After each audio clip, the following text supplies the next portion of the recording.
Welcome to my channel education challenges. आज जो हम बात करने वाले हैं वो हम बात करने वाले हैं शिक्षा के उद्देश्यों के बारे में, एम्स ऑफ एजुकेशन के बारे में। कोई भी हम जब काम करते हैं या किसी भी चीज में हम आगे बढ़ते हैं तो उसके पीछे उद्देश्य छुपा होता है कि हम किस उद्देश्य से उस काम को कर रहे हैं। विदाउट उद्देश्य तो हमारा कोई काम होगा ही नहीं।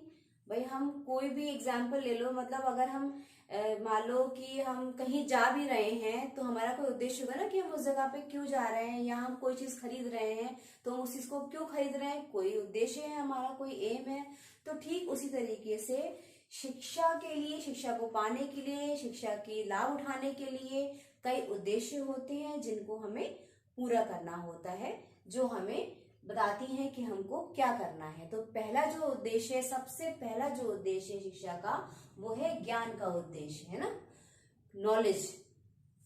देखो, बिना नॉलेज के तो कुछ है ही नहीं। शिक्षा वो होनी चाहिए जिससे हमें नॉलेज मिले, जिससे हमें ज्ञान प्राप्त हो, वो ज्ञान जो बिल्कुल स्टार्ट टू एंड क्लियर हो, सिस्टमैटिक हो, हर तरीके से बिल्कुल कहते हैं कि इवेल्यूट किया हुआ हो, हर तरीके से जब बिल्कुल फर्स्ट क्लास जो ज्ञान होता है वो हमें मिलता है तो हम मानते हैं कि हमारा शिक्षा का पहला उद्देश्य जो है वो पूरा हुआ। तो जैसे कहते हैं ना कि हम लोग की अधूरा ज्ञान बहुत ही खतरनाक होता है। जब हम किसी काम को आगे करते हैं या किसी काम को पूरा करने के लिए आगे बढ़ते हैं तो उस चीज को जब तक हम पूरी नॉलेज के संग ना करें वो हमारा बेकार है। कभी कभी कोई बंदा कहता है कि हाँ भाई हाँ ये ऐसा होता है, ये वैसा होता है, तो हो सकता है कि उसको पूरी नॉलेज ना हो। जब हमें बाद में उसी को पता चलता है तो कहते हैं भैया आपको तो पूरी नॉलेज थी ही नहीं, आपको क्या बताया। तो इसलिए अधूरा ज्ञान कभी भी किसी को नहीं देना चाहिए। जब तक आप अपने ज्ञान के प्रति कॉन्फिडेंट ना हो, जब तक आप अपने ज्ञान के प्रति फुली सेटिस्फाइड ना हो, आप किसी को भी कोई बात नहीं बताएं जब तक आपको उस चीज का 100% बिल्कुल आप कॉन्फिडेंट ना हो। तो पहला उद्देश्य जो है वो शिक्षा का, वो है ज्ञान का उद्देश्य। सेकंड उद्देश्य जो शिक्षा का हमारा आता है वो है शारीरिक विकास का उद्देश्य। देखो, बिना बॉडी के तो कुछ है ही नहीं। जब तक हमारी बॉडी फिट नहीं होगी, हमारा माइंड फिट नहीं होगा, हम हेल्दी नहीं होंगे, कोई काम हम नहीं कर सकते। बिना शरीर के तो हम कोई काम कर ही नहीं सकते। तो एजुकेशन का सेकंड उद्देश्य है शारीरिक विकास का उद्देश्य। हम अपने को फिजिकली कैसे इम्प्रूव करें, मेंटली कैसे इम्प्रूव करें। माइंड पजल करते हैं, पजल के बाद कुछ बातों को सीखते हैं, समझते हैं क्या हुआ, क्रिएटिविटी लाते हैं। तो वो सब चीजें जो है वो हमारे शारीरिक विकास के उद्देश्य में आ जाती हैं। तीसरा जो हमारा विकास का जो उद्देश्य है हमारी शिक्षा का, वो है चरित्र निर्माण। चरित्र निर्माण से मतलब होता है कि ऐसे लोग एजुकेशन पाके ऐसे लोग आगे आए जिनका जो है वो आप कहते हैं ना कैरेक्टर इतना अच्छा हो, जो अपने कैरेक्टर से, अपने व्यवहार से, अपनी पर्सनैलिटी के थ्रू सामने वाले को इतना अच्छा इम्प्रेस करें, उसको इतनी अच्छी भावनाओं से ओतप्रोत करें, उसको इतनी अच्छे संस्कार दें कि वो आगे जाकर और ऊंचा बढ़े और वो अपने आगे आने वालों को भी बहुत अच्छे संस्कार दे, बहुत अच्छे ढंग से उनको भी आगे बढ़ाए, सफल बनाए। तो सफल होने के लिए चरित्र का होना बहुत जरूरी है। भाई लूज कैरेक्टर आदमी क्या कर लेगा, कुछ नहीं करेगा, केवल पॉजिटिव नहीं बनेगा, वो नेगेटिव उसके आइडियाज होंगे, हर चीज को गलत वे में लेगा। तो थर्ड जो आपका जो है शिक्षा का उद्देश्य बनता है वो है चरित्र निर्माण, है ना। कैरेक्टर होना बहुत जरूरी है। एक अच्छा कैरेक्टर इंसान का होना, एक अच्छे इंसान में अच्छे कैरेक्टर का होना भी बहुत जरूरी होता है। और फोर्थ जो उद्देश्य है वो हमारा है सांस्कृतिक विकास का उद्देश्य। सांस्कृतिक विकास का उद्देश्य मतलब है हम अपने कल्चर को, अपनी सभ्यता को, अपनी संस्कृति के विकास में किस तरीके से योगदान दें, कैसे वो अच्छी बातें हमारी संस्कृति की, हमारे जो रिवाज हैं, हमारी वैल्यूज हैं, हमारे जो फीलिंग्स हैं, वो हम कैसे एक जनरेशन से दूसरे जनरेशन तक पहुंचाएं। तो यही सबसे बड़ा उद्देश्य है शिक्षा का कि हम अपनी संस्कृति का कैसे हस्तांतरण करें, कैसे हम अपनी संस्कृति का ट्रांसफर 1 to नेक्स्ट जनरेशन में करें। तो इस तरीके से आपका पांचवा जो उद्देश्य बनता है शिक्षा को पाने का, शिक्षा को गेन करने का, वो है सांस्कृतिक विकास का उद्देश्य। पांचवा जो उद्देश्य बनता है शिक्षा का वो है जीविकोपार्जन, ना, अर्निंग। देखो, हमने अपनी एजुकेशन गेन करी, हमने कोई ट्रेनिंग करी, हमने किसी चीज में हमने डिप्लोमा लिया, डिग्री ली, हमने हर चीज अपने क्लास को बहुत फर्स्ट क्लास ढंग से किया, तो उसके पीछे भी एक उद्देश्य है ना कि हम आगे जाकर अपने एरिया में कुछ कर पाए, सेल्फ डिपेंड बन पाए, अपने पैरों पे खड़े हो पाए, अर्निंग कर पाए। तो इस तरीके से शिक्षा का ये उद्देश्य बनता है, अर्निंग करना मीन्स जीविकोपार्जन करना। हम अपने शिक्षा के द्वारा अपने पैरों पे खड़े होके अपने जीवन को अच्छे ढंग से चला पाए, अपनी लाइफ को आगे ले जा पाए। नेक्स्ट जो आपका शिक्षा का उद्देश्य आता है वो पूर्ण जीवन का उद्देश्य। पूर्ण जीवन का उद्देश्य मतलब ये है कि जीवन के हर एरिया में, जीवन का जो टोटल एरिया होते हैं, हर हिस्सा जो इंसान का है वो परफेक्ट बने।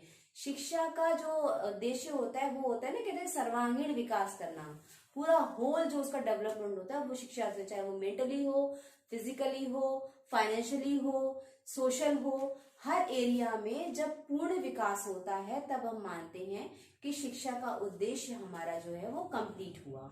तो इस तरीके से शिक्षा का जो 6th उद्देश्य है वो बना आपका पूर्ण जीवन की तैयारी, कंप्लीट जीवन के लिए एक मनुष्य को तैयार करना। नेक्स्ट जो उद्देश्य है वो है नागरिकता का उद्देश्य।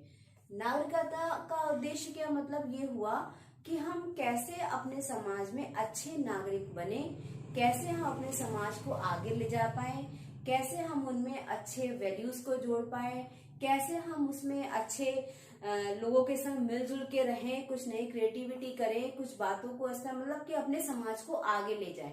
भाई समाज आगे कैसे जाएगा? जब हमारे नागरिक अच्छे होंगे, जब हमारे नागरिक अच्छे होंगे, जब हमारे देश, और समाज के बाद क्या आता है? देश। भाई समाज से तो देश बनेगा, जब समाज के लोग कई इकट्ठे होते तभी तो वो देश पूरा बनता है। तो इस तरीके से देश के जब अच्छे नागरिक होंगे तभी देश विकास करेगा। जब हमारे समाज के जो लोग हैं अच्छे होंगे तो वो देश का निर्माण करेंगे, और देश के निर्माण में जो नागरिक अच्छे होंगे तो वही तो पूरे अच्छे देश को, राष्ट्र को एक सफल, एक समृद्ध राष्ट्र बना पाएंगे, ताकि हम जो अदर कंट्रीज हैं उनके आगे खड़े होके अपनी बात कह सके।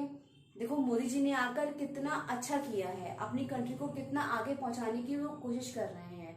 एक बहुत अच्छा उदाहरण दिया है मोदी जी ने अच्छी नागरिकता का। इस तरीके से हमारा इंडिया आगे जाकर कई लोगों की हेल्प करता है, कई आगे जाके बड़ा हो रहा है, जो डेवलपमेंट कर रहा है। तो इस तरीके से क्यों हो रहा है? क्योंकि हमारे जब नागरिक अच्छे होंगे तो हमारा देश भी जो है वो ग्रो करेगा। नेक्स्ट जो उद्देश्य आता है शिक्षा का वो है अवकाश के विकास का उद्देश्य। देखो अपने काम के बाद में इंसान के पास में भी कुछ खाली टाइम बचता है, कुछ टाइम ऐसा होता है कि वो उसमें भी कुछ कर सकता है। अगर आपने एजुकेशन ली है, अगर आप एजुकेट हो, अगर आपका माइंड क्रिएटिव है, तो आप उस खाली वक्त को भी ना कुछ अच्छे से गेन करोगे, उस वक्त को भी आप खराब नहीं जाने दोगे, है ना। वैल्यू होती है हर चीज की, है ना, टाइम इज मनी कहते हैं। तो जब हम अपने टाइम को अच्छे से स्पेंड करेंगे, अपना जो खाली टाइम है उसको भी बहुत अच्छे से हम डेवलप करते हैं, तो वो एक बहुत अच्छा हमको बेनिफिट देता है। तो शिक्षा का जो एक उद्देश्य ये भी बनता है कि हम अपने अवकाश विकास का उद्देश्य, मतलब कि हम अपने जो अवकाश का जो है वो विकास करें। नेक्स्ट जो उद्देश्य आता है शिक्षा का सामाजिक उद्देश्य।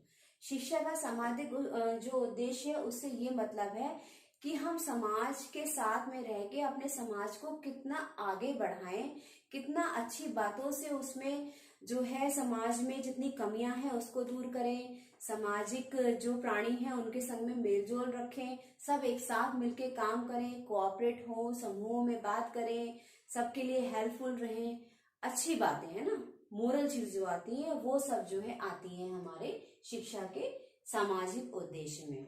तो इस तरीके से ये कुछ शिक्षा के उद्देश्य थे जो आज हमने डिस्कस करे, जिसमें जो था पहला ज्ञान का उद्देश्य था, सेकंड जो था शारीरिक विकास का उद्देश्य, थर्ड चरित्र निर्माण का उद्देश्य, फोर्थ सांस्कृतिक विकास का उद्देश्य, फिफ्थ जीविकोपार्जन का उद्देश्य, सिक्स हुआ हमारा पूर्ण जीवन का उद्देश्य, सेवेंथ नागरिकता का उद्देश्य, एट अवकाश विकास का उद्देश्य, और नाइन्थ आया आपका शिक्षा का सामाजिक उद्देश्य। तो कुछ उद्देश्यों के बारे में हमने आपको पढ़ाया है, और इस तरीके से आपको आई होप कुछ बातें समझ में आ रही होंगी मेरी। कुछ भी अगर आपको इसके बारे में और डीपली समझना है या आपको नहीं समझ में आ रहा है या कुछ मुझे इसमें और ऐड करना है तो आप मुझे नीचे कमेंट पे लिख के आप बता सकते हैं कि मैम आप इस चीज को थोड़ा सा और अच्छे से हमको समझाएं। आपका जैसे जैसे कमेंट आएगा वैसे वैसे उसमें मैं काम करूंगी। तो नेक्स्ट वीडियो में फिर मिलते हैं किसी एक नए और टॉपिक के संग एजुकेशन के। और मेरे चैनल को आप सब्सक्राइब करना ना भूलें, लाइक करना ना भूलें, कमेंट करना ना भूलें, शेयर करना ना भूलें। तो मिलते हैं फिर।